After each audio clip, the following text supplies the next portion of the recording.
किंवदंती के अनुसार यह उज्ज्वल लोक कला पहली बार बनाई गई थी जब राजा जनक ने अपनी बेटी राजकुमारी सीता और राजकुमार राम के मिलन को चित्रित करने के लिए स्थानीय कलाकारों को काम पर रखा था। मधुबनी कला भारत में सबसे प्रमुख लोक कला रूपों में से एक है, जो बिहार और नेपाल के प्राचीन सांस्कृतिक क्षेत्र मिथिला में प्रचलित है। पेंटिंग को यहाँ सबसे प्रसिद्ध कला के रूप में पहचाना जाता है, खासकर महिलाओं के बीच, जो विवाह और कई अन्य उत्सवों के कारण अपनी दीवारों को विस्तृत पैटर्न से सजाती हैं।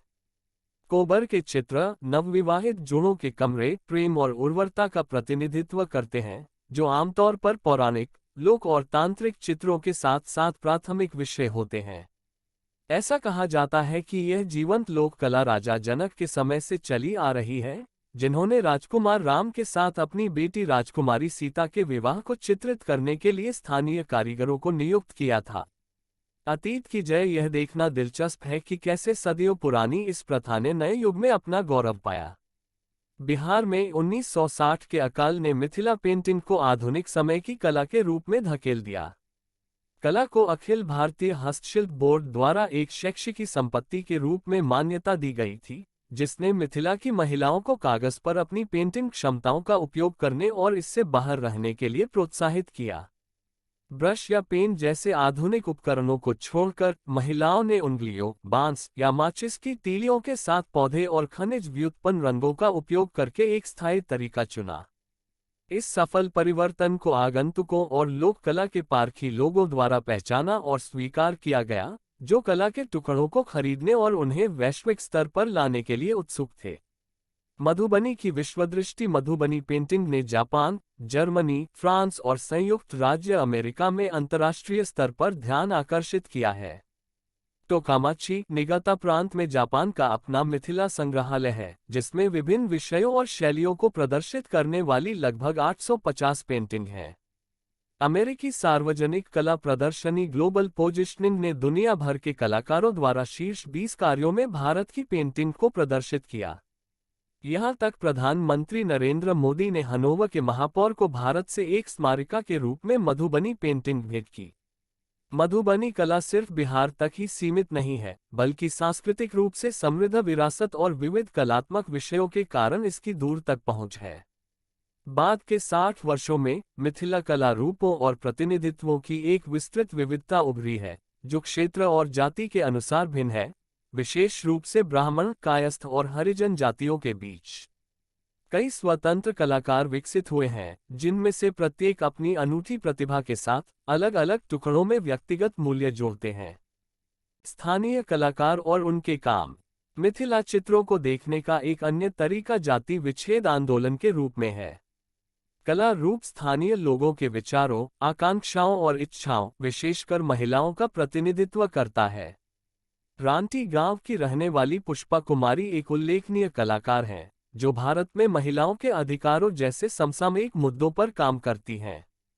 उनकी कचनी और भरनी शैली में एक प्रचलित पद्धति है जो सामाजिक समस्याओं, इतिहास, पौराणिक कथाओं और लोक कथाओं को कवर करती है।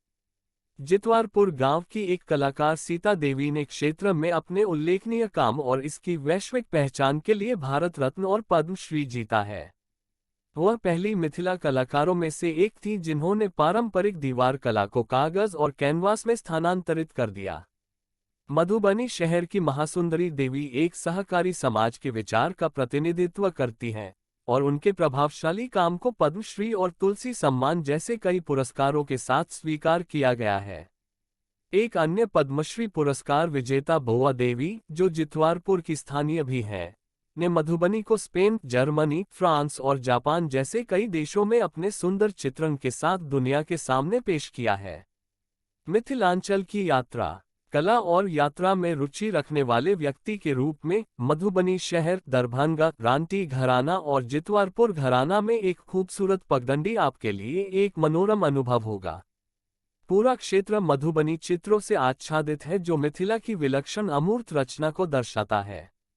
भित्ति चित्रों से लेकर कपड़े और फ्रेम तक, ये पेंटिंग स्थानीय लोगों को इस कला को जीवंत करते हुए देखने और अनुभव करने के लिए एक दृश्य है। पेंटिंग्स हालांकि समान हैं, उनमें थोड़ा सा अंतर है जो दर्शकों द्वारा ध्यान नहीं दिया जाएगा। रांती और जितवारपुर के चित्रों की तुलना करें तो अंतर यह है कि रांती के चित्रों में रेखा कार्य अधिक है, जबकि जितवारपुर के चित्रों में भरण शैली की भरमार है। ये सूक्ष्म अंतर जन्म स्थान को प्रकट करते हैं और एक दूसरे की तुलना में इन चित्रों की विशिष्टता का प्रतिनिधित्व करते हैं, जो अन्यथा लगभग समान दिखाई दे सकते हैं। हल्के मौसम की स्थिति के साथ शहर लगभग समुद्र के स्तर पर है। इस जगह की यात्रा का सबसे अच्छा समय सर्दियों के दौरान होता है, यानी दिसंबर और मार्च के बीच। जबकि गर्मियां बहुत गर्म हो सकती हैं, आप एक पर्यटक के रूप में बाहर जाने और मौज मस्ती करने के लिए संघर्ष कर सकते हैं। मानसून जाने का एक अच्छा समय है, लेकिन फिर बाढ़ का खतरा मौजूद है, जो आपकी योजनाओं को फिर से बाधित कर सकता है। सर्दियों के दौरान आपको दिन के दौरान सुहाना मौसम मिलेगा, जो आपके पूरे दिन घूमने के अनुकूल होगा।